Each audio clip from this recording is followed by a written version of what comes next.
Focused होना अपने target पे और एक्शन लेना, फिर अल्लाह मदद करते हैं, आदमी पहुंच जाता है, हो जाता है काम। देखें, अप एंड डाउन अल्लाह ताला उन्हीं की लाइफ में लाता है जिनमें इन सबको झेलने का हौसला होता है। मैं न्यू जनरेशन से यही कहूँगा कि भाई लाइफ बहुत टफ है।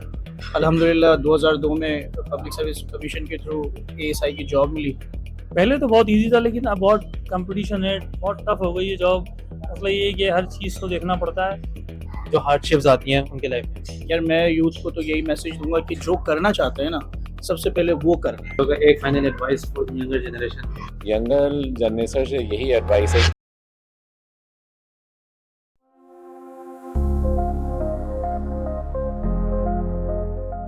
अस्सलाम वालेकुम वरहमतुल्लाहि वबरकातुहू।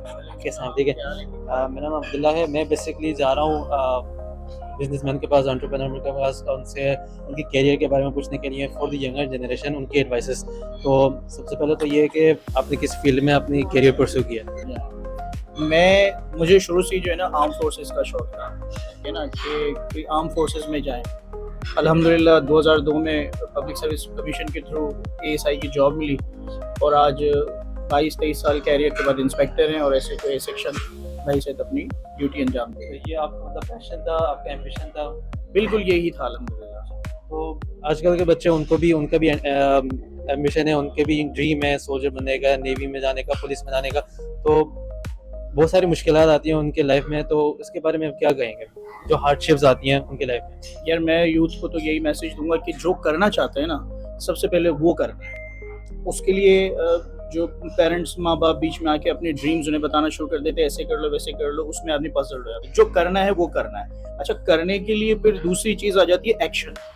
फोकस्ड होना अपने टारगेट पे और एक्शन लेना, फिर अल्लाह मदद करते हैं, आदमी पहुंच जाता है, हो जाता है काम। बस डिसअपॉइंट ना हो, कभी भी मायूस ना हो, क्योंकि फेलियर आएगा और फेलियर होगा तो सक्सेस आएगा। तो one piece of advice for the younger generation. जी, वन पीस ऑफ एडवाइस, एक advice for the younger generation for today. Advice ये है कि देखिए, बहुत सी एनर्जीज इंसान में होती हैं, उसके तहत आदमी काम करता है। होप कभी ना छोड़े और विल कभी ना छोड़े और अपने काम पे फोकस करके काम करता है। घर बैठे नहीं होगा कुछ भी। हाँ, ये बताओ। Thank you so much. Thank you. अस्सलाम वालेकुम। मैं यहाँ पर अभी किसके साथ हूँ? वालेकुम अस्सलाम, जनाब आगा फरीद अहमद कहते हैं मुझे। तो मैं बेसिकली जा रहा हूँ, पूरे हैदराबाद में जा रहा हूँ, लोगों से पूछ रहा हूँ उनके करियर के बारे में, उनकी लाइफ के बारे में, उनसे एडवाइसेस ले रहा हूँ फॉर द यंगर जनरेशन। तो आप अपनी लाइफ में अपनी किस फील्ड में या किस बिजनेस में अपनी लाइफ परस्यू किया?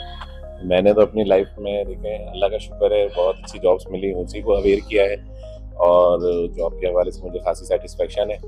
और मास्टर ऑफ कॉमर्स किया था, फाइनेंस की जॉब हमेशा की है और उसमें मैं खुश हूँ, अल्लाह का शुक्र। सो मेरा सेकंड क्वेश्चन ये होगा कि अपनी लाइफ में आपने बहुत सारे चैलेंजेस देखे होंगे, बहुत सारी हार्डशिप्स देखी होंगी, तो आपने वो कैसे फेस किया? देखें, अप एंड डाउन अल्लाह ताला उन्हीं की लाइफ में लाता है जिनमें इन सबको झेलने का हौसला होता है। तो अल्लाह का शुक्र है कि वक्त के साथ साथ जो भी अप एंड डाउन आए, उसको अल्लाह को हाजिर नाजिर जान के वक्त गुजारते चले गए। और मेरा रब का बड़ा करम है कि मुझे कोई इतनी परेशानी ना लगी, अल्लाह का शुक्र। तो एक final advice for the younger generation.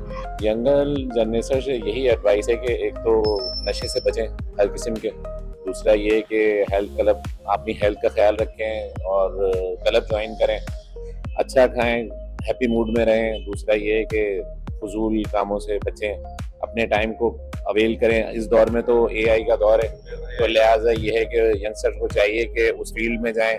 Mobile को टिकटॉक से स्क्रॉल करने से बेहतर है कि उससे कुछ हासिल करें।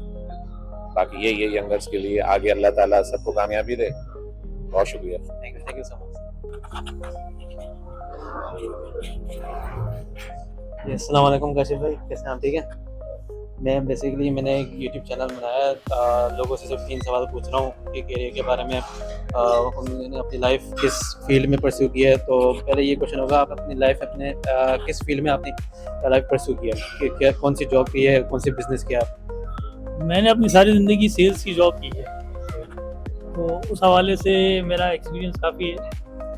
तो आजकल लोग आ रहे हैं सेल्स में, लेकिन बहुत कंफ्यूज हो रहे हैं, उनसे बहुत सवाल हैं उनके, भाई बहुत कंफ्यूजिंग है ये जो फील्ड है ना। तो इसके बारे में आप क्या बोलेंगे? आपने जब शुरुआत करी थी, जब स्टार्ट करी थी, तो आप मतलब ईजी था आपके लिए? पहले तो बहुत इजी था, लेकिन अब बहुत कंपटीशन है, बहुत टफ हो गई है जॉब। मतलब ये है कि हर चीज़ को देखना पड़ता है, मार्केटिंग के अंदर टारगेट पूरे करने पड़ते हैं, जो टारगेट पूरे नहीं करते तो फिर बंदा अपनी जेब से पे करता है, और समझ लो नो प्रॉफिट नो लॉस वाला हिसाब होता है। कंपनियां जो है किसी चीज़ को मानती ही नहीं है ना, कोई बेनिफिट ऐसा देती हैं एक्स्ट्रा कि बंदा आगे बढ़ सके, तो बंदे को खुद ही देख के चलना पड़ता है कि क्या करना है क्या नहीं करना। सही है। तो रश भाई बिजनेस में काफ़ी सारे लॉस होता होगा, और मतलब ज़रूरी थोड़ी है कि हर वक्त प्रॉफिट होता है, तो जब आपका लॉस होता है या कभी भी अपनी लाइफ अपनी जर्नी में कभी मुश्किल आई थी, तो आपने ये कैसे फेस किया था? भाई सेल्स के हवाले से मालूम कर रहे हैं या बिजनेस के हवाले से? बिजनेस के बारे बिजनेस के हवाले से तो देखें, ये तो एक खुदाई निज़ाम है कि बिजनेस में लॉस और प्रॉफिट दोनों होते हैं, में ठीक है, क्योंकि इसमें सूद का कोई निज़ाम नहीं है। तो जो बंदा मार्केटिंग अच्छी जानता होगा तो वो अपना बिजनेस अच्छी तरीके से रन कर सकता है, क्या करना है क्या नहीं करना, उस हवाले से उसको बहुत आसानी होती है।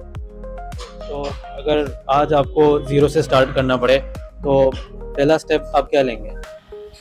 अगर मुझे ज़ीरो से स्टार्ट करना पड़ेगा मेरे भाई, तो एक तो ये मेरी एज नहीं है, ठीक है, उस हवाले से तो उसके अंदर मुझे काफ़ी मेहनत करनी पड़ जाएगी अगर मैं ज़ीरो से इस वक्त स्टार्ट करता हूँ, क्योंकि इस वक्त मैं 51 के ऊपर हूँ।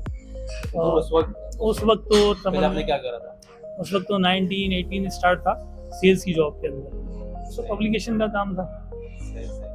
अच्छा, तो लास्ट क्वेश्चन होगा, एक advice for the younger generation, क्या एडवाइस?